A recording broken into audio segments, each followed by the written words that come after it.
Welcome to the Chronically Will podcast, where we hold real conversations with community that need to be heard. On today's episode, you will hear from Patrice. Patrice is from St Croix, the U.S. Virgin Islands, and the owner of Patrice, that's P-A-T-R-E-A-T-S, boutique bath and body care products, which you can find on Instagram at Patrice Boutique _.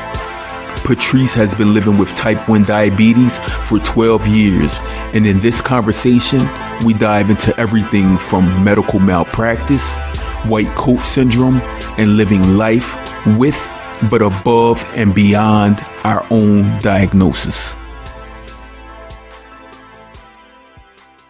Hello, nice to meet you, Will. Thank you for having me.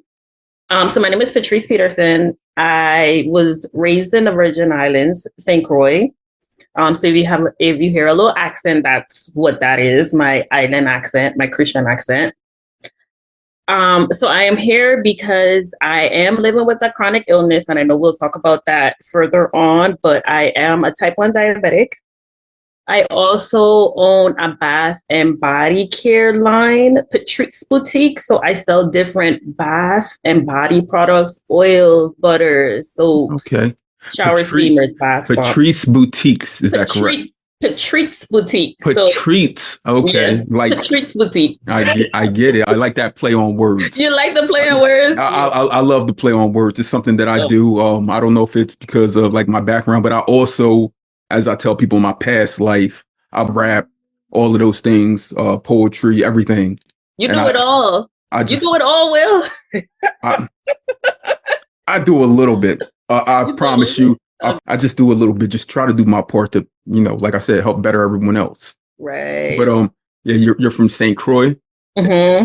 I'm from St Croix, U.S. Virgin Islands, and I currently live in Maryland. I've been in Maryland since 2012. Okay. So this is my second home. We're not too far from each other then.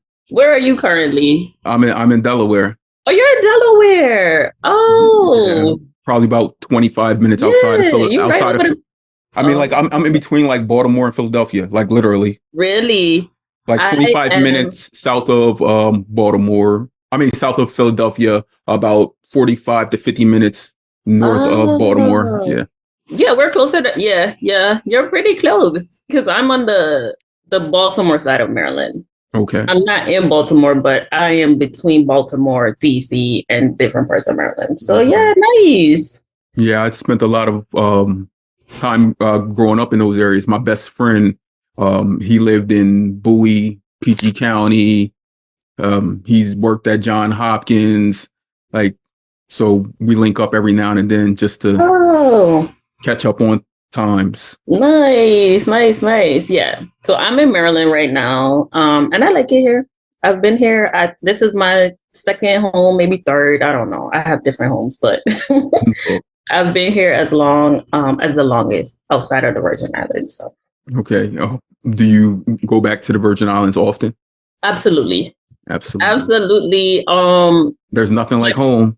My parents are still there, right? So it's not a vacation for me. It's like I'm going home. I'm going to check on my parents. I'm going to make sure everything is good at home. So yeah, I try to go during the pandemic, during 2020. I went at least, I want to say 5 times because the airfares were low.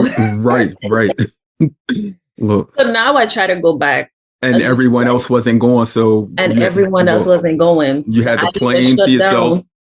It was beautiful, right? It was beautiful. Reminded you of when you were younger. Yeah. It was beautiful. I tell people all the time, September 2020, when I visited the Virgin Islands, I played tourist. It was probably one of the best vacations that I've been on. Mm-hmm. You were finally a tourist, right? Not the guide. I was finally a tourist. I was fine. It was such a good time, but that's neither here nor there. But yes. That's amazing.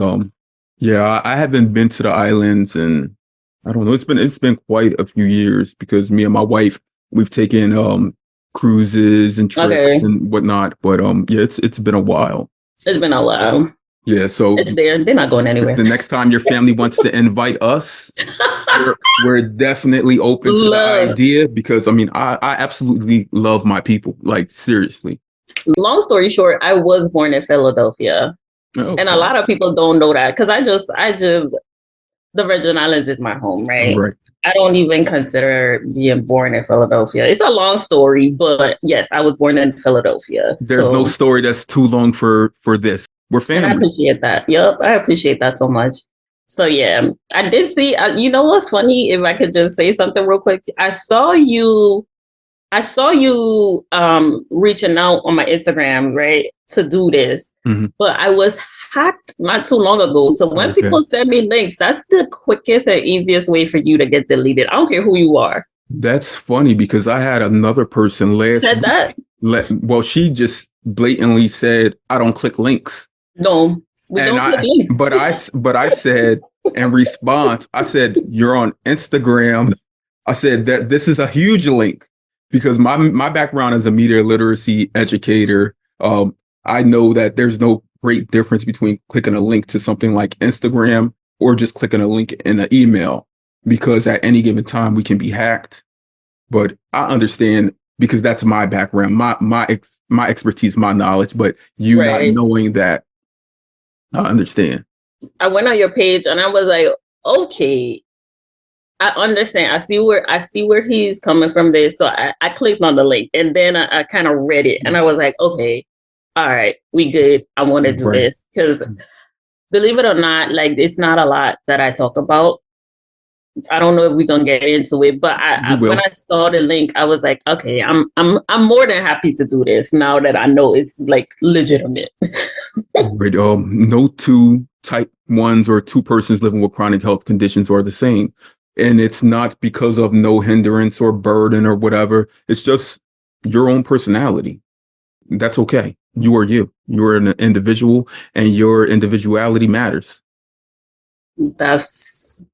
People don't understand how real that statement was because it's not something it's not something you find out and just broadcast.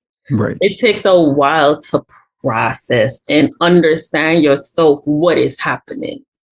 So it took me at least a decade for me to even tell people. So yes, that's why I'm happy to be here because now I'm at a point where I just want to talk about it. I want to educate people. I want to talk about it. I want to share my experiences. I want to share who I am and how I'm still living as a person. Right. So yeah, I was so happy when I found out what this was about. So yeah, I'm happy to be here. Thank you. You're welcome. You're truly welcome. As I tell everyone in the community, like we're family.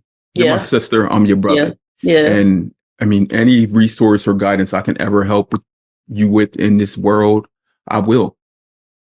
I have a question. You're in Maryland area. Do you eat crab cakes? You know what's funny? I probably started eating crab maybe I want to say 6 years ago. Okay. I wasn't a big crab eater, and I'm from the island, so we eat crab there, but not like how they eat it up here. Right. Especially in this area. Right. So yes, I eat crab. Another thing to note is I love to cook. I love to cook. And I love to eat. And you love to eat. Everybody loves to eat, right? I enjoy cooking also. I really do enjoy cooking. It's an art. It's an art, right? And I'm into this thing where I try to plate pretty. So if my plate is slapped together, it takes away from the experience of me eating. So I am here. I cook by myself and I'll plate just to make myself feel good. Like my plate look good, my food looks presentable. I look like I'm in a restaurant. So that's something I take pride in now. As you should. I mean, we're people living with chronic health conditions. So every little thing that boosts us up, like, yes, keep on clapping for it. I never thought about it like that. Every little thing. I never thought about it like that. Yeah. But so that's something else. And I love to cook. I'm cooking anything. If I could find a recipe, if I could just off the top of my dome, like I'm just cooking. It's a stress relief for me. People go to the gym, I cook. Right. More recently, I started baking. I had never baked a day in my life. What you baking? I've baked. Look, I've made like New York, Manhattan bagels. Making bagels? Yes, like pizza crust, flatbreads, soft pretzels. Like I've been doing it all recently. I want to get into like pretzels and donuts. I don't know how hard or easy it is. You the baker? When I was a kid, my mom she got us into baking. She would get like the Grand's Pillsbury biscuits and use like a bottle cap and take out the center hole and deep fry them, and they come out just like a donut, and you can ice them, sugar coat them, put sprinkles on them, all of those things. So that's a very easy way. You could do so much with Pillsbury biscuits. You could do so much with those biscuits. I'm realizing and I'm learning. It's like prepared dough. Yeah, like literally. Yeah. Oh, okay. You're a baker now. Mm-hmm. That's cool. Well, we're all a jack of many trades. Like I'm a child of the 80s and 90s. I'm a 34. I'm not one of those people that's afraid to tell my age. I'm 34. Okay. I'll be 35 this year. So yay to get it older. It doesn't scare me. Right. It doesn't. Age does not scare me at all. It's a blessing that I'm able to age. And every year with a birthday, you know what I do? First thing I do, I contact my parents, and I thank them. Yeah, for my existence. Yeah, it's their celebration too. Yeah, you wouldn't be here without them. Yeah, birthdays aren't that big to me. Same, but I still enjoy it. I'm not planning luxurious things. I don't think I've ever had like a luxurious birthday. But I do appreciate the fact that I'm alive and I made it to another year. What month is your birthday? May. My birthday is May 10th. Okay, so May 10th. I've been reaching out to a few people in the DMV area about doing a meetup. Oh. And maybe we can do one in the spring, late spring. And as I do with my meetups here in the Philadelphia region, we celebrate everyone. Oh. So whether you have an anniversary, diversary, birthday, anything, we celebrate you. Oh, that'd be so sweet. Yeah. Just let me know. My anniversary is in June too. So my birthday is May, my anniversary is in June. As Drake told them back to back, right? Yeah, definitely have to celebrate you. Yeah.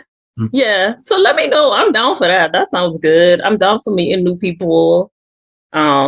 Like-minded, same people. Right. Do you have siblings? I have one sister. Is she here is she here? She's in Florida. Florida, okay. She's in Florida. So I grew up with one sister, yeah. She's in Florida. And then I have a niece and a nephew. I have no kids. So I got that when you said it's just me here. It's just me and my dog. I'm a dog mom. And I have 2 fish. Okay. one fish, 2 fish. One fish, 2 fish. It's just me, the dog, and my dog, Coco. Coco sounds like a small dog. Coco is a Chiweenie. So he is a Chihuahua mixed with a Dachshund. Yep, got you. So that's like the wiener dogs. Yep. So yeah, Coco's my baby. That's your baby. The Coco's my baby for now. I'm one of those. But I grew up with pets. If it's one thing my parents made sure is me and my sister and I, we always had pets. We had rabbits, dogs, chickens. My grandma had geese. She had a parrot. My cousin had snakes, ferrets. Ducks. We just had animals. You sound like my cousins. They grew up with so many animals, and often one of the animals went missing, and the next day their dad had a stew. A new one? A stew. We didn't go that far. Like they had a big snapping turtle. One day it went missing, and next thing you know, Dad was cooking a turtle stew. How do you make turtles? How do you eat turtle? Oh, that made me sad, Will. Tell your cousin. That made me sad. Look, I have never eaten it, but I hear it tastes like chicken. Everything tastes like chicken. Everything except chicken, right? I had when I went to Africa, I had I think it was impala. Is it impala? I can't remember the name. Is it a meat? It's not impala. It's an animal. I can't. It's not coming to my head, but it tasted like chicken. Okay. I think it's Impala. I can't remember the name. I'm not familiar. It's not Impala. Impala is a car. Right. It's not coming to me, but yeah, we had that. I think we had warthog. Everything tastes like chicken. When you don't know how to describe something. Okay, so what were you in South Africa? I was in South Africa. So I did a quick search. South African Impala poachie. It's made with sunflower oil, bacon cut into cubes, peeled and roughly diced onion, boneless Impala meat, coutinto cubes, carrots peeled, roughly diced. So to me, it sounds like a stew. It's Impala. It's an animal. Impala is an animal, so you can have it any type of way. Okay, so this is an Impala poachie. So yes, Impala is an animal. It's an animal, and it's an animal that a lot of wild animals hunt because there's so many and they're easy to catch. So impalas are running wild in South Africa. Impalas are medium-sized antelopes that roam the savanna. Yes, they're antelopes. Huh. They roam the savanna and light woodlands of eastern and southern Africa. You ate Bambi. You did what you had. People eat deer meat all the time, so there's that. Right. I've eaten deer jerky many times. Really? Deer jerky. I haven't eaten recently, but I remember when I was in high school, my shop teacher, he was an avid hunter, and he would bring in these huge, like 5-gallon paint buckets filled with deer jerky. Really? Mm-hmm. I mean, I guess I've never had deer. I don't stray away far from most things. But when you in a place, when you're in Rome, you know. So I'm in Africa. I'm eating Impala because that's the thing. Right. So you actually skipped the deer and went. I skipped the deer because if you bring me a deer and tell me it's a deer in Maryland, I'm not gonna eat the deer. Right. That's like here going from like a cow to an ox. True. I also don't eat red meat. I eat poultry. I eat seafood. But I don't eat red meat. We have something very similar. I don't eat pork at all. I haven't since I was 19. And I haven't eaten red meat since my daughter was in kindergarten. Really? And she's in 7th grade now. Really? Mm-hmm. Yeah. I stopped when I was in 2006. I was in high school. So I stopped in 2006 and I don't miss it. I've lasted this long. I'm pretty sure you don't miss it either. I don't even think about it. I don't even think about it. You know what though? Lately, so for my 30th birthday, we went to Texas to Brazil. And you know, that's kind of like a fogo de chao, like a steakhouse. Yes. Why I went there, I don't know, but I went there. Did they have the meat like carving it in front of you? Yep. And they brought lamb chop. And I was like, you know what? I'm going to try this. I'm going to take the risk. I'm going to try it. Well, they kept bringing lamb chops. And I was like, bring more. Because it was probably more so because you haven't eaten it in so long that now you got a taste of like that. I got to taste it. And now you crave it. Now I crave it. So I said, I haven't had it since, but I said for every birthday, I'm going to eat lamb chops. Mm-hmm. But it started and ended on my 30th because I can't do it. Right. I can't just willingly do it. One of my closest friends, so he started eating lamb chops. He stopped eating beef before me. Oh. And now he calls me up. He's like, man, I had this steak, this oxtail, this. I said, oh, those lamb chops. Yep. He fell in the hole. Lamb chop told him come and play along. No, that's too funny. Yeah, no, I haven't had it since. Maybe this year. Right. For my 35th, I'll do it big. I know that us living with chronic health conditions, like it's probably more easier for us to actually stop something and not restart it. Yeah. But at the same time, we do get cravings. Yeah. There's nothing wrong with that. Yeah. No. Yeah. Yeah. Correct. I craved I think it was Snickers yesterday. Mm-hmm. I didn't get it, but I was like, dang, I'm I might have needed a nap or something. I might have been hungry or something, but Right. I craved Snickers and I was like, wow, I haven't had a Snicker in a long time. But I do eat candy still, and I do eat chocolate if I could. It's not There's nothing wrong with that. it's not an end all be all. Right. My sugar levels are good. Yeah, so I was like, you know what? Mm-hmm. It's there. I'm gonna indulge, but I don't drink like. Funny enough, I would eat something quicker than I would drink something. Right. Does that make sense? It doesn't. Sorry. It doesn't. Like I will quicker eat No, like it doesn't. candy It makes sense because versus I drink like a soda or a juice. okay. And I don't know why that is, but like I don't drink a lot of sweet stuff unless it's to raise my sugar. That's the same with me. But if you put like a candy in front of me, I'm gonna eat the candy. Like right now at this desk, I have a bottle of water and I have an iced tea right here. And the iced tea is just for in case. In case. No, I have a mini Pepsi because I like to indulge in things I don't normally indulge in. Mm-hmm. I like to use that as my reason to drink a soda. Right. I do have a water and I do have a mini Pepsi. And funny enough, and I don't know if we're talking about this, but recently my sugars have been so low. I can't even say it's been high. It's just been significantly low. Now, what would you consider low? Like, so I don't know if you use Omnipod. I use the pump. So I use Omnipod and my low is set to 70. It's been dropping below 70. I think last night, because I'm one of those people that 3:00, my sugar is dropping low. My thing is buzzing. But I think it dropped to like 50 something. Then it went to 46. Then my pump said low. That means they can't read it no more. Right. So what occurred? You said you dropped from 70 to 50 and so I still have the 6. So I have to suspend it myself.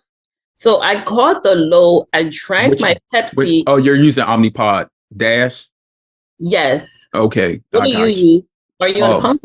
Yes. So I have Omnipod 5. Oh. I use that and I also still use the original Omnipod system. Oh, I'm on the Omnipod 6. You're on a Dexcom G6. I'm on a Dexcom G6, and then this is Omnipod Dash. Omnipod Dash. That's where that's how it goes. Right. So you said it's been happening a lot more recently. Yeah, it's been significantly low. Now, something I do recommend everyone do as people living with insulin dependence is to do a basal test quarterly, meaning every 3 months, because we know that we have to get labs done every 3 months. So that's the best time to do a basal test. So a basal test will consist of you fasting for 8 to 12 hours, primarily overnight. So you can see how your blood sugars stay in range, or if they rise more than 20% or drop more than 20%, then you know that your basal needs some adjusting. It needs some adjusting. Right. And I made the adjustments. But you know what's funny? You would think your endocrinologist would tell you that, right? And they don't. I would not think that.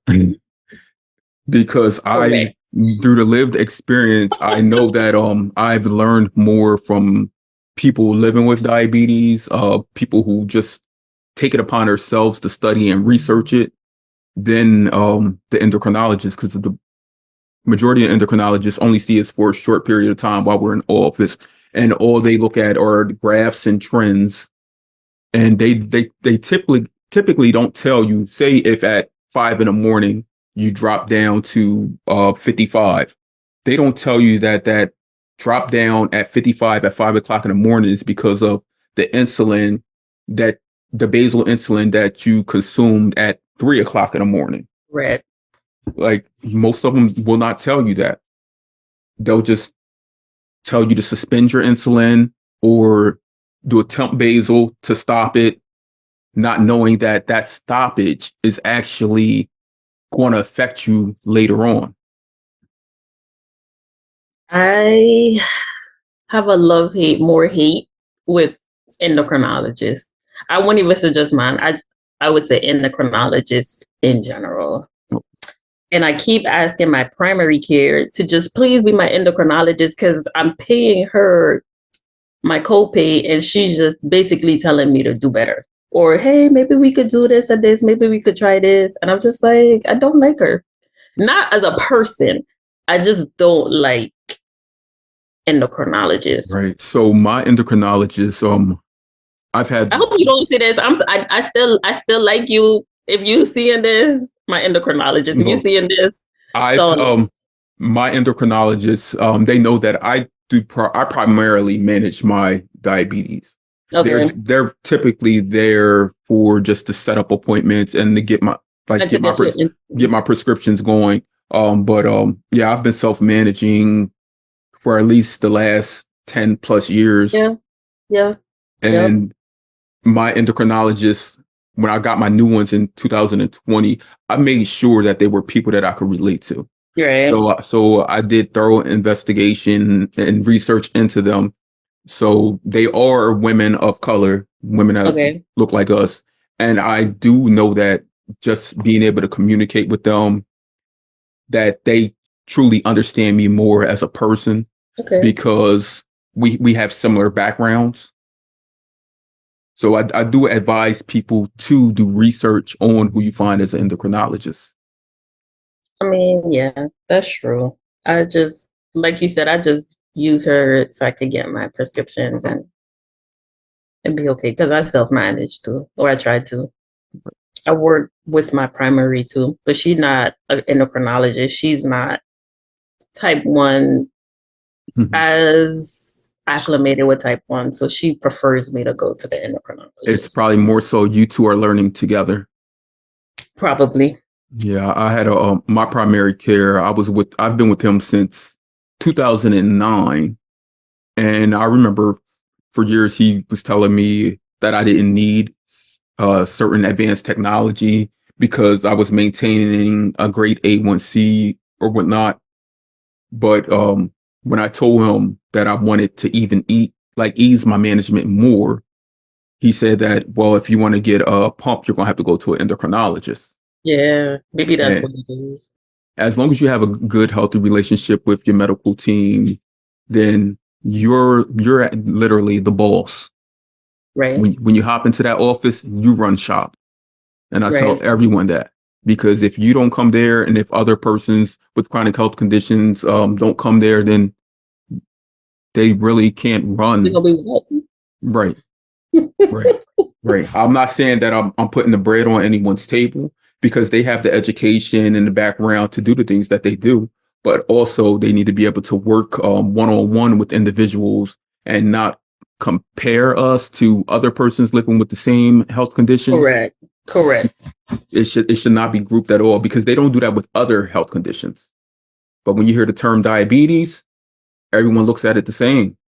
Everyone looks at it the same. And I also feel like it's not a condition you could really treat if you've never lived through it. Because it's so different, vastly different. And if you haven't experienced what I'm trying to explain to you, it's hard for you to understand. Mm-hmm. You could go off of your previous patient's experience or what they're saying, or you could Google, but unless you live with it, it's hard to really kind of understand. I don't care if you are endocrinologist. I don't care if you have the education. You know what I'm saying? Like, you coming from a place where you cannot relate to me, and I don't care what you tell me. Right, because I mean, like you said, you haven't had the lived experience. The only exception I would give to that is a parent who's been raising someone since like very small. Yeah. Because they may even know more than an endocrinologist because they know their child's body, the different hormonal effects, the influctuations in the body and mind and everything. They know adrenaline spikes, all of those things. As a diabetic, being a parent to someone who is a diabetic, I applaud them. It's scary for me as an adult, and I was diagnosed when I was 21. So I had late onset. I couldn't imagine being a child with type 1 diabetes, but I couldn't imagine my parents having to to manage that for me. Because you could tell me, but I still need my parent or I still need my guardian to help me and give me like certain things. Mm-hmm. So I applaud them. Yes. And you are right. They know a lot. Because even in the comments on Instagram, they say certain things. And I'm like, yeah, you got it. You understand. It's right. Okay. Like, And also, I see the stress on those parents. Like, it almost looks as though they actually have, or they've been living with the chronic health condition, living with type 1 for forever. Because sometimes you see the weary eyes, you see this, you see the makeup falling down the face, and like the wrinkles in the forehead, different things, and you're like, they actually look like someone who's been up all night chasing highs and lows. Yeah, and they got to. Yes. They gotta be up. Even if there's nothing they could do, if I'm home and I'm up, my mom is up with me, and I'm like, it's okay. Like I know how to manage this, but as a parent, you're like, no, I'm gonna sit this through with you. Like, come on, stop. Right. Because recently I was in a conversation with someone on Instagram. There was a man who mentioned that he can't listen to a certain podcast because the host of the podcast does not have type 1 diabetes. And many people chimed in, and I chimed in as well. And I said, this father has been managing his daughter's type 1 since she was 2 years old. His daughter is almost 20 years old now. I said, how can you tell other people that he cannot relate to what we're living through? He sees it from the outside daily. For 18 years, he's had to manage incremental steps, measures, so that his child could be at their best. And often us living with it, we don't do it to be at our best. Right. Many times we do it just to stay alive. Right. But as a parent, as a parent, for the most part, the parents that actually parent, they do everything in them to make sure that their children can live a less burdened life. Correct. So they can live up to their full, most optimal just position in life. Correct. And you're coming at it from a different, like you said, a different angle. You coming from it looking at somebody you need to help keep alive. That's a big toll on people. It is. That's a big toll. It's a great toll. It makes me think of because I've been helped by medics, emergency personnel, like many times over the years.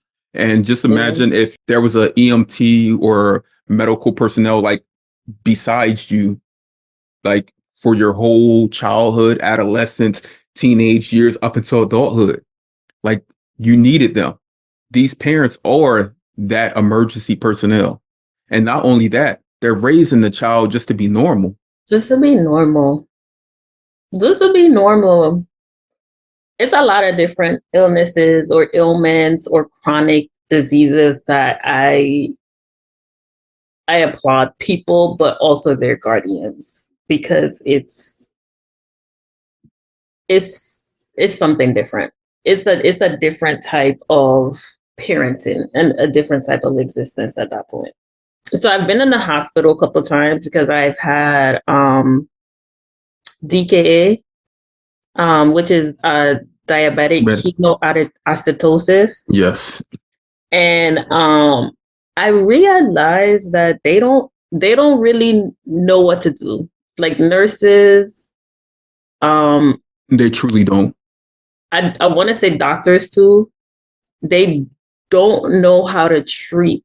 I don't know if it's specific to type 1 or diabetes, but it's specific to type 1, but diabetes also in general. I work as an advocate also. So I have people contact me when they're in the hospital for things such as DKA. Really? Such as DKA. Yes, because especially type 1s, when we're hospitalized with DKA, there's always a hard-pressed issue with receiving insulin. Yeah. Like many times they don't treat you until you're above 250. And also they don't see or know the difference between type 1 and type 2. They'll put you on a sliding scale while you're in the hospital instead of counting carbs, and your correction factor, like I said, is usually not in effect until after you reach 250. They want you to remove all of your technology. They want to give you a 24-hour basal insulin if you're on technology that you may have not used in many years. So it takes some adjusting. There's always a 24 to 48 hour adjustment when changing insulins. Yes. So I have a first cousin who's also a type 1 diabetic, and she calls me anytime she's in a hospital. Really? And I actually have the hospital actually has my number, and I'm in the books as the number one person to reach, even though I live here in Delaware and she lives in North Carolina, because she's actually going into DKA while in the hospital from a lack of insulin. So she's not on tech. She uses a Dexcom G6, but she doesn't use an insulin pump. Okay. She uses, I want to say, Traceba. And when she's in a hospital, they don't give her Traceba. They decide we're going to use the insulin we have, which is usually Lantus. And she has an allergy to Lantus. No way. She didn't find this out until 3 years ago when she was in a hospital and she went into DKA. So when she was in the hospital a few months ago, and they gave her Lantus again while she was sleeping. And it's on. So I contacted them. I said, pull out the medical charts. It's right there. And it says, do not give her Lantus. And I said, because I told them, the nurses, I said to write it on a board in her room that she's not to have this. And when they gave it to her, she got very sick. And I told her straight up, that's medical malpractice. And it's it's more so due to them the medical staff not having the education in it. They don't have the education. Yeah, there's a relearning and a re-education that needs to take place. I dread, sometimes I have to go, right? If I'm at that point where I can't eat or drink anything, I'm weak, I'm dehydrated, I need the IV fluids. You don't understand how I dread having to go to the hospital for any diabetes, any problems, right? Any problems. But let it be diabetes. It's to the point now, and I don't know if this is wrong, but it's to the point now where I just manage myself. So I can know, like, it's going to be an okay reading, they're going to feel comfortable, or I just leave. If I'm better, if I'm feeling, I just leave, because I feel like you're wasting my time. Now you're running up my bill. Right. You're giving me little to no insulin because you're afraid that if you give me too much, now I have to talk to an endocrinologist. I have to wait for her to call. I have to wait for her to give the okay. She's never seen me. I dread the hospital. She's never seen you, and she's going to go back to what we said in the beginning, that she's going to look at you like every other diabetic and not as an individual. Correct. So I truly understand that dread of, I call it the white coat. So that white coat mentality a lot of us have. When we see that white coat, when we enter a hospital, and our brains, we see that as not someone who's greatly trying to help us or be a benefit to us, but just someone who's there to just do a job. Just do a job. Yeah, now I truly do hope that somehow along our lifetime, we can change that. We can change the RNs, the MAs, where they can get more than that 1 hour's training in type 1 diabetes. But type 1 isn't as prevalent, I feel, in the community. It's not at all. I'm not going to say anything else. I don't like to compare different, but it's not as important, or it's not a priority. Like with anything, if you have more persons who, like if you're choosing a team and everyone wants to play basketball, you got 20 people want to play basketball. There's 22 students. 2 students want to play soccer. You're going to play basketball. I mean, that's what we're doing. We're playing basketball. And even though we know how to manage soccer. Right. We got to learn basketball now. Because what? All right. Anyways, yeah.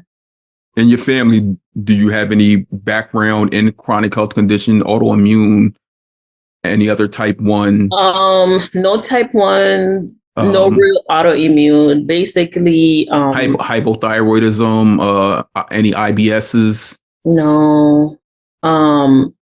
It's basically diabetes type 2, high blood pressure. Mm-hmm. And those are the two main ones that I know of my family history. No, I don't really know of anything else. Migraines is one.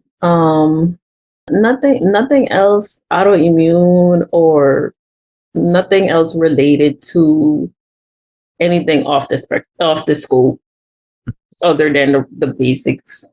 Now, do you have any other autoimmune or chronic health conditions? I hope not. But I had a scare 2020. I had a scare and they thought I had multiple sclerosis. I'm being evaluated for that. You have. I had a really, really bad pain on my right side.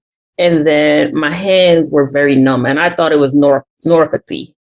Mm-hmm. I'm like, yeah, this is part of my diabetes. But my doctor, on my primary, I called her and she was like, it might be a mini stroke. I forgot what you call. I forgot the terminology for it, but it's like a mini stroke.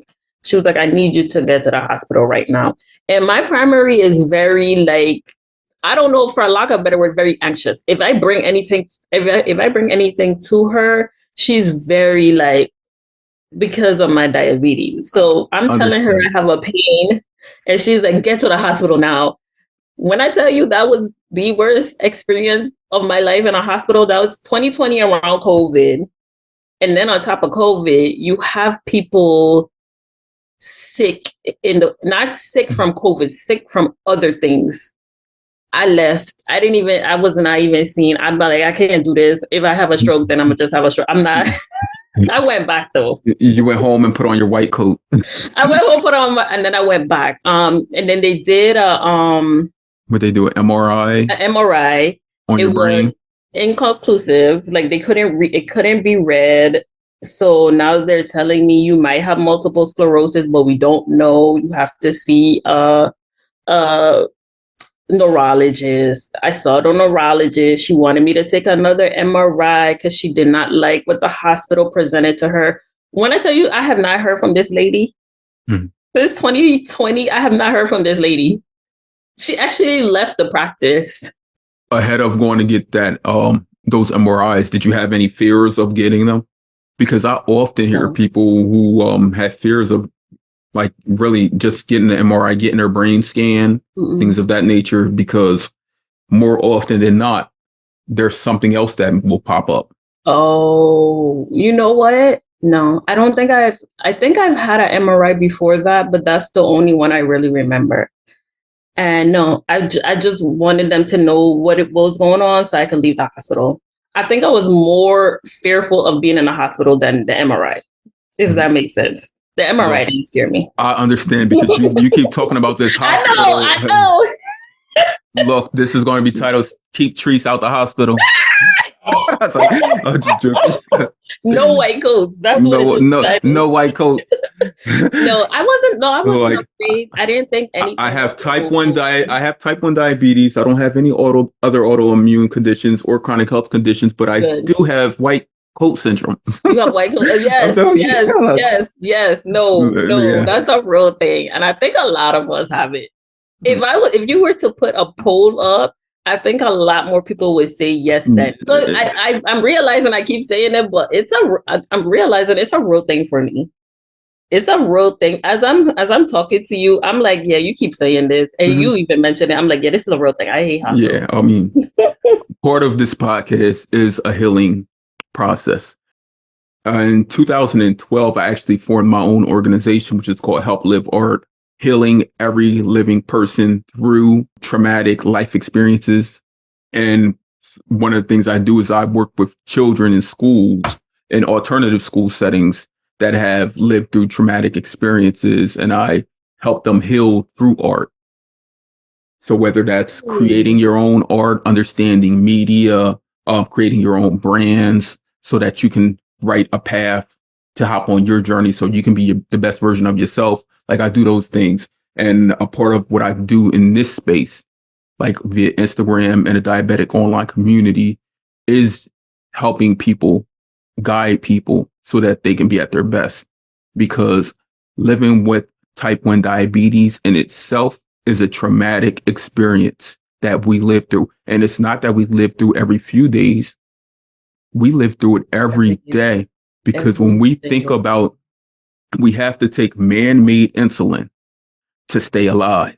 If we don't take this man-made insulin, we know what the alternative is. If we take too much of this man-made insulin, we know what that's going to lead to. And those lows are no joke. The Right. highs are bad, but the lows are no joke. They're no joke. Can I ask, I don't know if this is an intrusive question, but can I ask you how you manage yourself in your life? Are you talking about type 1 diabetes? I'm talking about dealing with everything in general. Dealing with everything. How do I handle it? I'm going to tell you this. In spring 2018, I had a very low experience. I was in my bathroom seizing, and my daughter at the time, I think she was 6 or 7, and she's trying to open the bathroom door and she can't because my feet are ajar to the door, and she gets it open a little bit and she sees me on the floor seizing. And my wife was at work at the time, and she usually called me at a certain time, and she wasn't able to get through. So she rushed home, and my daughter said to her, I don't know what I would do without him. And she was crying and in fear. And that changed my entire being and that's just as living with type 1 diabetes, living with a chronic health condition. That made me truly buckle down and get to know what is insulin, what is adrenaline, which is my body and my hormones, and how different things change. Getting to learn how everything and every aspect of my life alters the being that I am. So that was a big thing that actually changed my life. But when this series gets released, you're going to hear a podcast episode that I actually recorded with my dad, because my dad, he lives with type 2 diabetes, and he has chronic kidney disease for the last 6 years. And he states on there that I've always been this person. Like I've always been a person to help others, to help others heal, to always embody who another person is as I help them be the best version of themselves. I actually take that in. So the only way I feel as though I can help anyone is if I am more empathetic, meaning like I actually embody who they are and try to do everything I can to help them. So me helping other people has helped me help myself. Okay. Because I have personally lived with a A1C below 5.6 for the last 6 years now. Oh, that's awesome. So when we say the last 6 years, that dates back to when my daughter found me. Because I mean, I wasn't wearing any technology then, no glucose monitors, no pump, because my doctor always said that I didn't need them. Mine did too at one point. But technology is I love technology. It makes a difference. I mean, I don't like AI. The only AI I know, his mama called him Bubba Chuck. But I truly love the technology and advancements that are in insulin and in diabetes care. I just feel like they need to find a cure. They do. And I do have that bulleted in as a topic of discussion. Oh. Because you have been living with it for, you're on your 14th year? 13. 13. Okay. I think 13. And I have been living with it. Come May will be my 21st. I mean, come March will be my 21st year. So my diabetes is getting real grown. Congrats. Right. Your I don't know if that's a congrats, but that's big. Look, your diabetes is a teenager. Yeah. Like, really.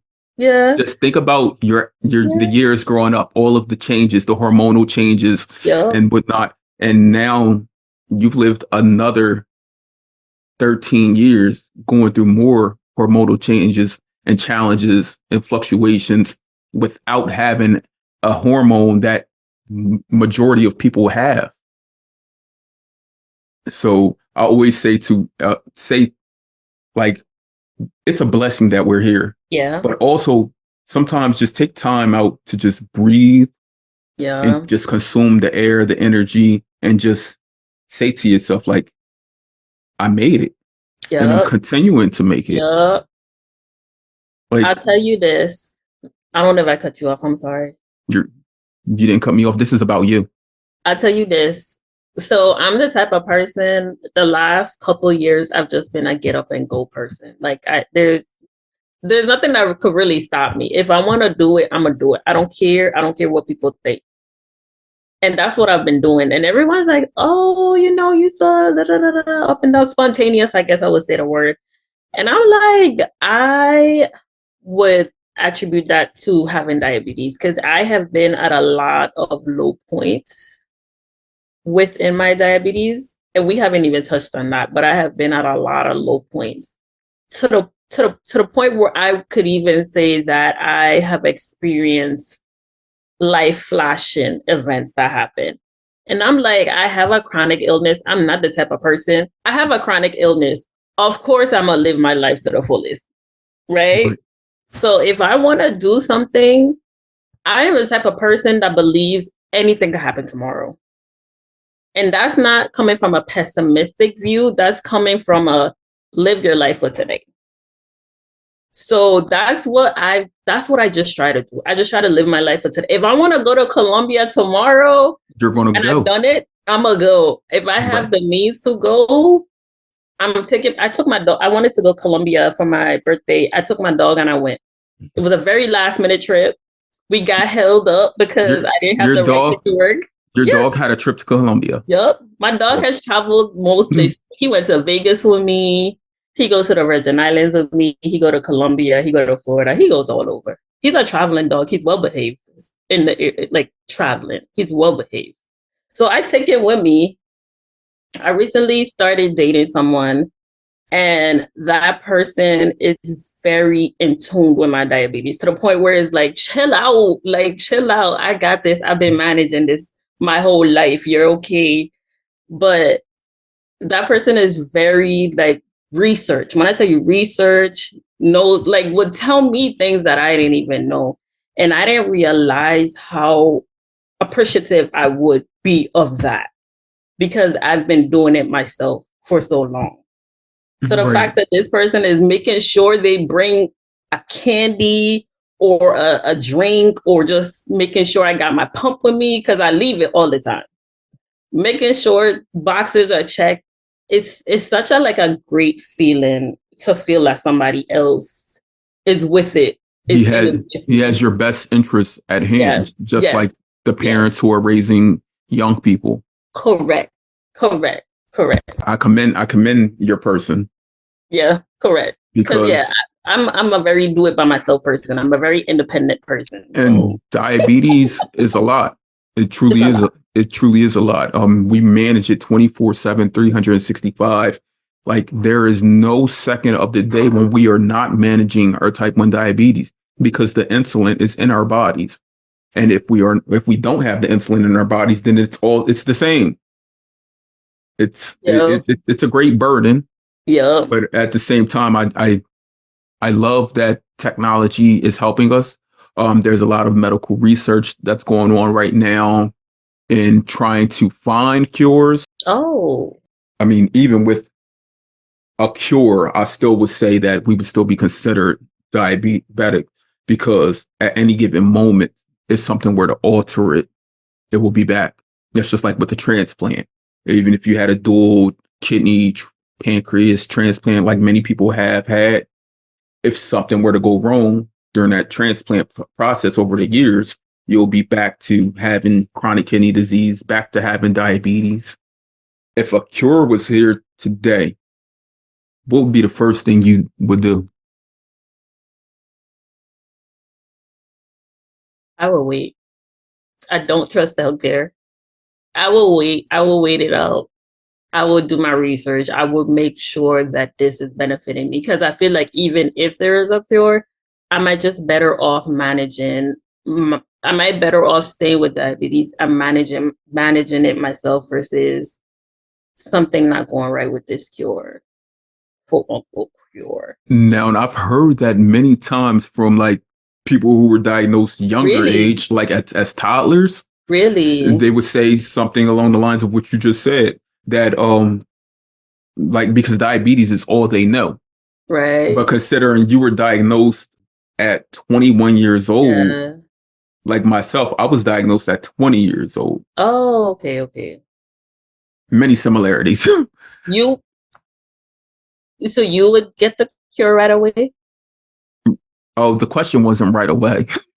Okay. What would you do if a cure was here? Okay. If a cure was here, like a cure meaning diabetes is gone, it's been eradicated. Like, that's the only way I could say a real cure, because people have said, oh, what if you have a pump that can give you glucose and insulin and it automatically delivers these without you having to do any work? That would be amazing. It would be amazing, but to me, I don't consider that a cure. That's not a cure. Right. It's a remedy. It's because we still need to manually give ourselves insulin. It's not happening. Right. And we still have to charge devices, batteries, all of those things. We would still have to purchase insulin. Still have to purchase glucagon. Diabetes management is a lot more than people see. It's a great internal thing that's going on, and a lot of that consists of internal fears. If I was told that there was an actual cure for diabetes, and I've seen hundreds of thousands of people have this cure, the first thing I would probably do is just, I don't know, probably just get down on my knees and just thank God, like, seriously. Because living with diabetes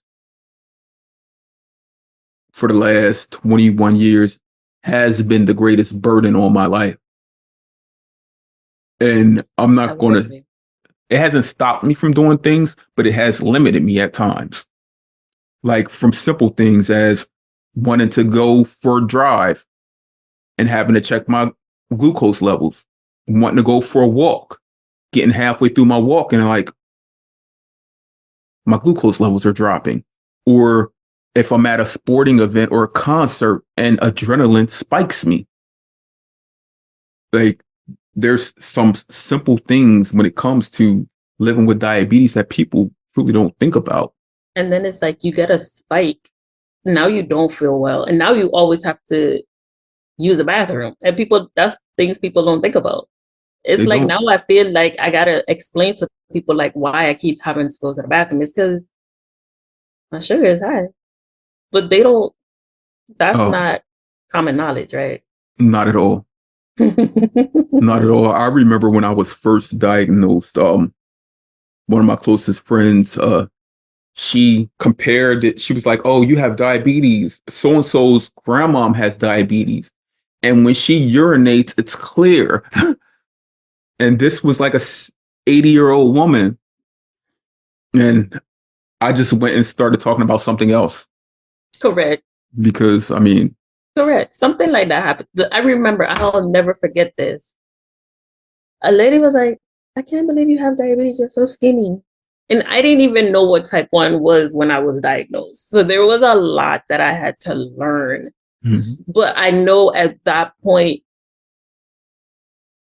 she was relating it to type 2 because a lot of people didn't know what type 1 when I had it. So when I had it, people now started to research and understand and and figure out it's two different things. But I would never forget. That's one of the first things I remember. If someone asked me about my diagnosis, I would remember this lady was like, "You can't have diabetes." This is what she said. "You can't have diabetes. You're so skinny." And I was like, "But there are a lot of things that are just misunderstood about us in general as people living with diabetes." Yeah, it comes with the territory, unfortunately. Right. We kind of learn. We kind of learn. When you were a kid, did you have like dreams of doing and being a certain thing or a career path or journey? Not when I was a kid, but in college, I really wanted to be a police officer. And I really wanted to be in law enforcement. I wouldn't say police officer, but I really wanted to do or be in the law enforcement field. And then when I was older and I couldn't get a job right away, I wanted to join the Army. And those two things could not occur because of my diabetes, because of my type 1 diabetes. And then furthermore, because it was uncontrolled at that time. And when I tell you, Will, I was so bummed. I was like, but I didn't ask for diabetes. How are you going to tell me I can't do what I want to do because of something I have? It makes sense, right? It makes sense why you can't do certain things. You don't want to be out in the field and then you get a low sugar and be like, hold on 1 second, let me get this up real quick. But that hurt me so much. And at that point, I felt very like regret. I did not feel good about having diabetes because like now you're telling me I can't do what I want. And have you ever like said to yourself, like, this is like taking the time and just say, I did not bring this upon myself. I did not bring this upon myself. Oh. And keep repeating that. I did not bring this upon myself. So with not being able to do certain jobs, certain tasks, just remind yourself of that. I did not bring this upon myself. Right. I'm at that point in my life now, but 10 years in, it took me 10 years to get to that point where I said, this is not my fault. It took me a decade for me to acknowledge that this is something that happened. So for 10 years, I was ashamed. I was embarrassed. I was confused. I didn't know what was going on. I didn't know how to explain things to people. So for 10 years, it took me 10 years to finally get to that point where I could say, this is not your fault. This is something that you could not control. This is something that could have, it had no part of you. It's just something that happened. It took me 10 years, but yes, I've been there. Was there anything particular that helped you change your mindset? You want to know, honestly, I think when I started talking to people, and I think the response and the support that I got from people made me realize it's okay. It's okay. It is okay.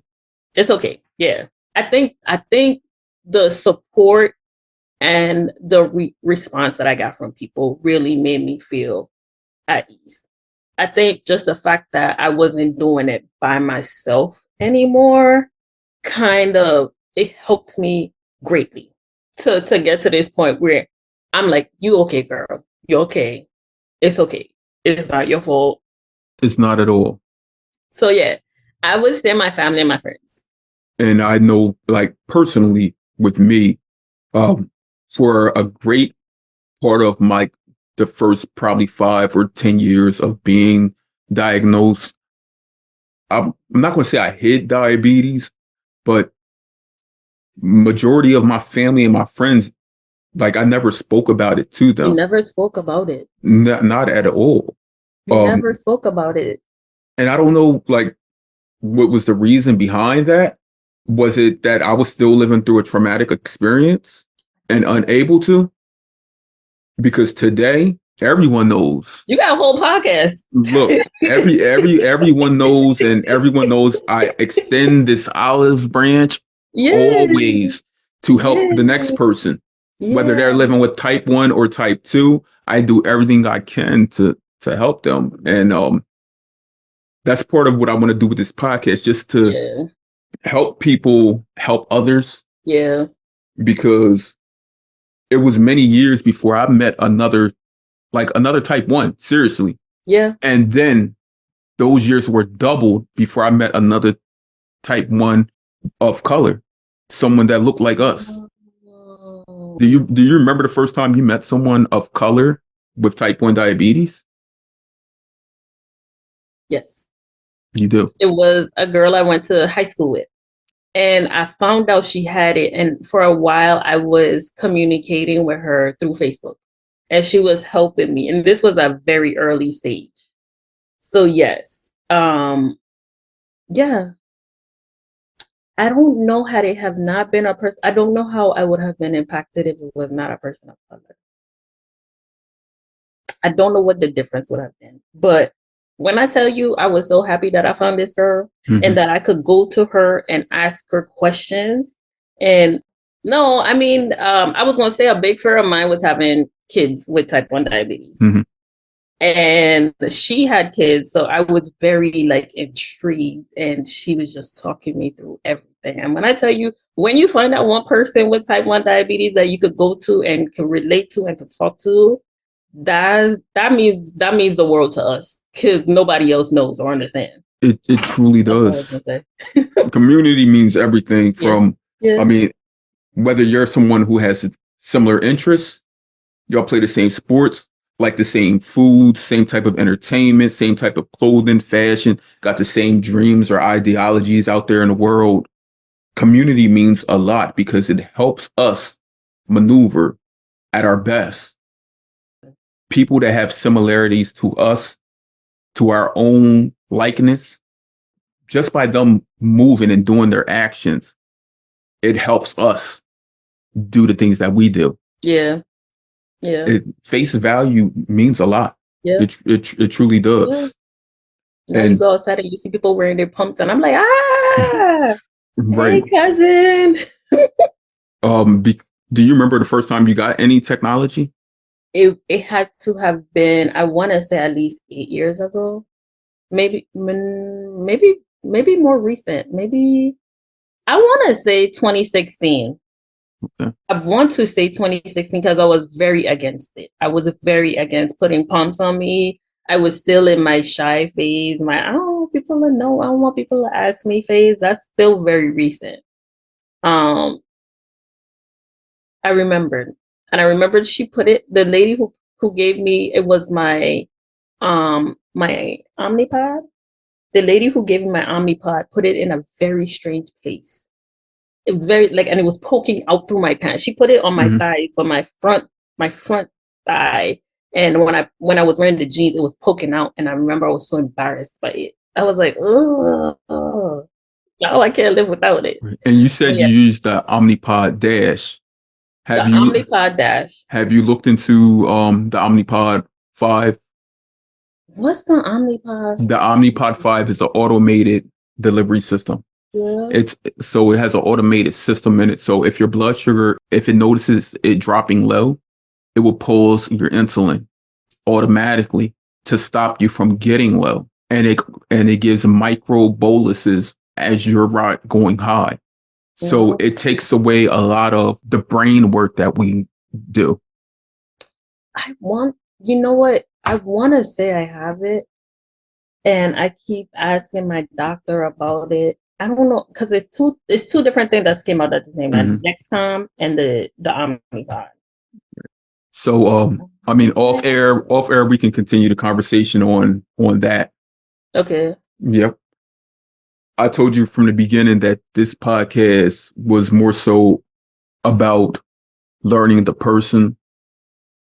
So originally I started a podcast that was called Everything Else Plus Diabetes. And with this podcast, I wanted to just empower people, give people a place to heal, to be their most authentic selves. Because often as persons living with chronic health conditions, sometimes I'm not going to say sugarcoat things, but often we don't just put them out there. So when you're in a space with other people who've lived through the things that you've lived through, you can just be you. Take the shots, change the pumps, change the CGM right there. And you notice by just seeing them do it, like it lifts you up. Because you're like, wow, my people are really being themselves. And you're like, let me do it also. It feels good. I got high. Right. Not at all. Not at all. I gotta make people feel comfortable with something that's natural to me. Diabetes is us 24/7. So I want to know about your diagnosis story. My diagnosis story. So, and I don't really say this often, right? So I graduated college 2010. Picture this. I'm in Tampa. I graduated May 9th and I started a job May 10th. That's my birthday.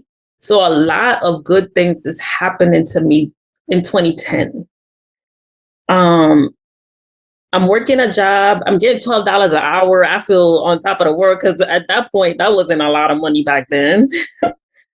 And then I want to say in that year, my mom had a stroke and I had to uproot my life and I moved home to help her. And that was still 2010. And then I realized like I was very stressed. And I think that was one of the most depressive years of my life. I had to move back to the Virgin Islands. I did not have any friends there. I didn't have a job. I was living with my parents again after being independent. I didn't have any money. My parents had to provide me with money. I got a boyfriend, so he was there. I realized that I had frequent urination. I was drinking water I was going to the bathroom every hour on the hour. And when I tell you every hour, especially at night, because, then I was drinking water excessively. Like I had bottles of water. I lost weight to the point where my head was big, but my body was skinny. And I was tired a lot. So I Googled, because I'm big in Google, I Googled everything. And I Googled, and Google told me I had type 1 diabetes. So it was at this point now where I'm telling my mom, like, hey, I have type 1 diabetes. I was one of those people that like diagnosed myself. I'm like, hey, I have type 1 diabetes. She's like, no, you don't. And I was like, yeah, Google told me I do. Did you believe Google? I did. And you want to know why I believe Google? Every symptom that Google said was related to type 1 diabetes, I had. You had them. Every single symptom. Excessive thirst, frequent urination, exhaustion, weight loss. I had it all. So I would not tell my mom something if I wasn't sure, because now I'm putting stress on her after she's just been through a traumatic experience herself. I was 100%. Even my friend at the time, she was researching diabetes. She was at a diabetic program. She's a physician assistant now. And I was like, hey, I have diabetes. She's like, no, you don't. No one believed me. I went to the doctor finally. My mom was like, yeah, let's go to the doctor. Of course, she did the lab work. And she walked in and she was like, you were right. You have type 1 diabetes. I need you to go to the hospital now.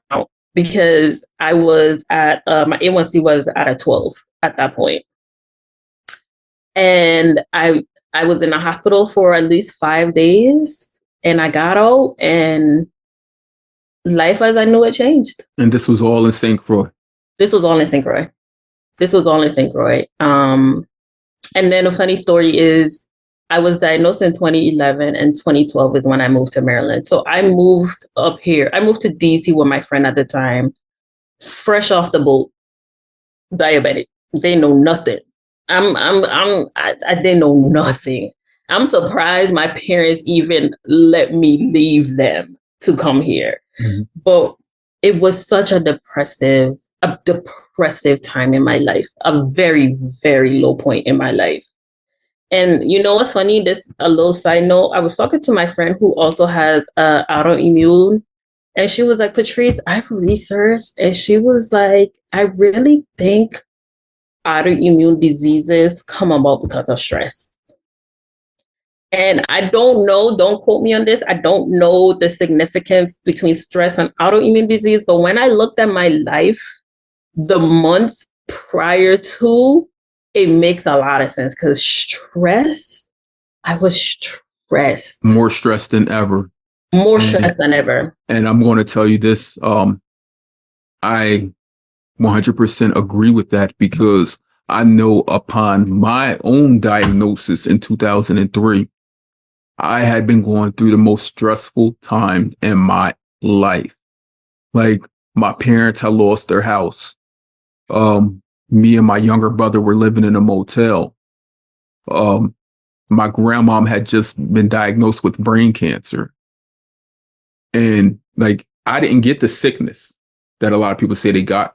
So I believe that stressors do bring about. I didn't know that. Right. But it makes sense, right? So you feel like stress would enhance it or I guess. I do. Yeah. Because I know I know what stress does, right? I know that when I'm stressed, my blood sugar spikes. Yeah. And if I already have those autoantibodies that are there, that stress added on, I feel as though it can push it. Just like people who contract a virus. Yeah. That virus pushes that autoimmune response to occur. That's interesting that you state that as well, that it was a very stressful point in your life. And that's when your diagnosis came about, because same. And I'm curious I don't know if you talk to anybody else and they say that, I would appreciate them saying that because it makes sense. You were stressed. I was stressed. You will hear a lot of people talking about this, about the stress. Yeah, she told me that. And I was like, I never really put that into consideration. Interesting. Now, is there anything we didn't cover that you would like to cover? Because the space is yours. No, not really. I think I put that. You probably don't have, but I have it right in front of me. You said, okay. I would like to not talk about family history. We did talk about that a little bit. We did. I like to talk about the accidents that happen as a diabetic. Mm-hmm. Like when sugar is low. We did briefly speak on that. Have you had any major incidents with low blood sugars? I have. And I think that's why I said that, because I don't think, I think I said that because people don't realize. I know diabetes is so mentally draining on us. And I know we touched on that, but me specifically, there's a lot that has happened to me while my blood sugar has been low. So I was like, I hope people talk about this to know what we actually go through. It's not that my sugar is low and I gotta get it high. It's my sugar is low and a lot is occurring in this short window of time. So that's why I put that. Accidents and incidents occur. I've crashed cars. Really? And I'm so happy you said that, because that was one of my main things. I'm like, people don't know that. People don't know. My friend not recently, but her sugar was low. And she was like, Patrice, I felt so off. I felt so weak. And I'm like, that's how I feel at least twice a month. I mean, at least twice a week, if not twice a day. Right. Sometimes it's days, sometimes it's months, sometimes it's weeks. Like, it happens sporadically. So you've crashed cars. I almost crashed my car into a gas station. I was going to the gas station. I had no candy on me. I had no sweet on me. And I was going to the gas station because I know my sugar was low. And this was at a point where I did not have pumps. I did not have technology. Right. I was manually injecting. And that's the worst thing I could do, is manually inject. Yeah, with that manual injection, you literally don't know when your insulin is going to reach its peak. Yeah. Yeah, I crashed into a telephone pole after taking my mom to work one day. And I didn't even know I crashed into a telephone pole because I had the bumper hanging off the front of my car and I kept circling the neighborhood. You were still going? I was circling my neighborhood. And then all of a sudden I just pulled into my driveway and a neighbor came out on a phone and I walked into my house and I'm shaking or whatever. And I'm like, I need some orange juice or whatever. And my wife gave me a cup. And next thing I know, there's a cop knocking on my door talking about, are you okay? And I said, yeah, I just had to get some orange juice. My blood sugar is low. And he's like, did you notice your bumper? And they actually had to trace the steps back to my mom's job, which was probably about 5 or 6 miles away to my house to find out what actually occurred. And it was actually the telephone pole on the corner of where I live. These are the stories I want us to tell. And I don't know why it's so pressing for me, but I want to, if not for anything, I want to hear other people's stories to know that I am not experienced this. I have not experienced this on my own because it messes with my mind mentally to know that I almost crashed into a gas station. I had to get better quick, and now I have to be on my way again. And I'm like within a 30-minute span, and that's a lot of time I'm giving it, right? It's so much that occurs when your sugar is low. I don't even really talk about high because I always feel like more things happen to me when I'm lower. Like when I'm high, yes, I feel sick, but when you're low, I equate it to being drunk. Like you just feel drunk and you feel out of it. And if I could tell a story real quick, first experience I had with low sugar, I was living in Forest Glen, which is Maryland, which is close to Silver Spring. And I had I could always feel when my sugar is low, but again, I didn't have any technology. I was being irresponsible. I didn't have any sweets. I didn't have anything on me to raise my sugar. I also was maybe a couple miles away from my house. So I'm on the train. I'm finishing work. I'm on the train. I get off the train. And in my mind, I could always go more than what I think I could go, right? I'm like, all right, it's low, but I can make it here. I am wobbling now because I'm at that dizzy point where I don't know what's going on. I feel drunk. I have no conscious awareness, but I could still see, I could still close in on like, okay, these are the steps. I tripped on the steps because my sugar is so low. I tripped on the steps and I just sit there for a while. And I promise you, I finally regained a little bit of consciousness and I looked up and people are laughing and pointing at me. They probably just thought you were drunk or They probably just thought I was drunk. They probably thought I was high. They probably thought something was happening. But I cannot tell you, in that moment, I felt so defeated. I felt so small. I felt so like, and this is while I'm still low, right? This is while I'm still low and figuring out how I'm going to get up and make it home. Right, because you were very emotional. And that was the first time I've experienced a low to that degree where I can't just reach for some drink or like something to drink, some orange juice, something to spike my sugar levels up. So I'm looking at them and I'm laughing and now I'm like tearing up. And now I get up and I'm like, okay, Patrice, when you regain that little bit of consciousness, like how you were able to get into your house to ask for orange juice. Right. I'm walking, I'm still wobbly. I am almost walking in incoming traffic. Like I got off the sidewalk and I'm hearing horns beep at me. And at that point, I just snapped out of it. I don't know what happened. I snapped out of it. And I'm like, okay, focus. I made it home. I got my sugar where it needs to be. I promise I didn't even take a shower. I just went straight. I got my sugar up. I checked my sugar levels. It was up. I just went straight to sleep. I don't know if I cried myself to sleep or what, but this is something I always remember. There's a lot of things that happen and I could only trace it back to when I was low. if someone was to ask me about diabetes, it's always like, I was low and this happened. It's never like I was good. I had a good week. I had a good day. It was, I had this low.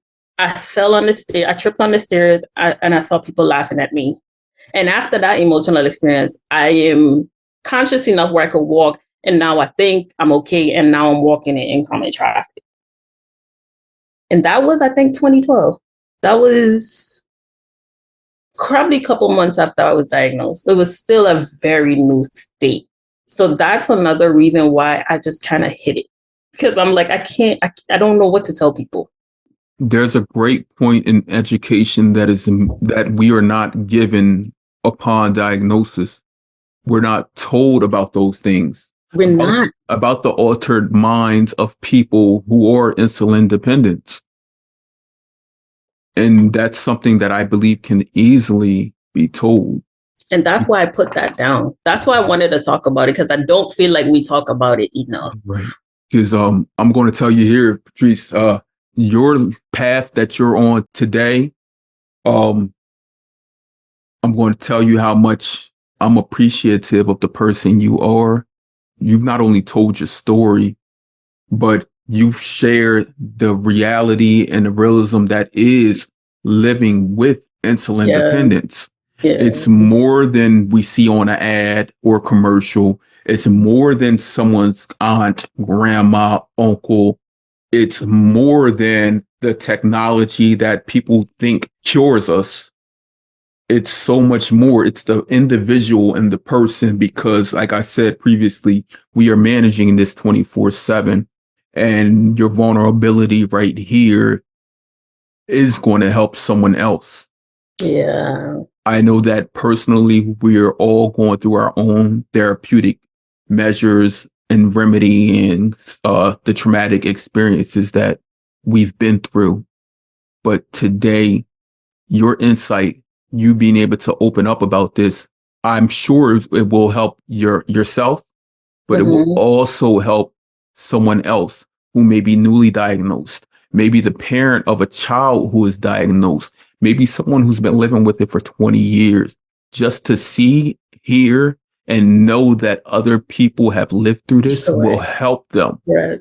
They will not be stuck in the mindset or mind frame that this is diabetes, so this is what happens. Now they know this is diabetes. I was not given the education or resources that I should have been governed. And now I have someone like Patrice, who I know through her lived actions and experience has also lived through these. Now I have someone like her who I can look at and be like, my diabetic friend right there, my friend living with diabetes right there is helping me heal as well. So I thank you for that. And I truly appreciate you for joining me on this journey that is the Chronically Will podcast. Thank you so much, Will, for having me. We need this in our community. While you're doing so many other things, I think diabetics need this. I think type 1s need this. So thank you for having me. I am grateful that I got to be here. And yeah, I want to share more of my story. You were the first person. So I'm appreciative. Thank you. Thank you.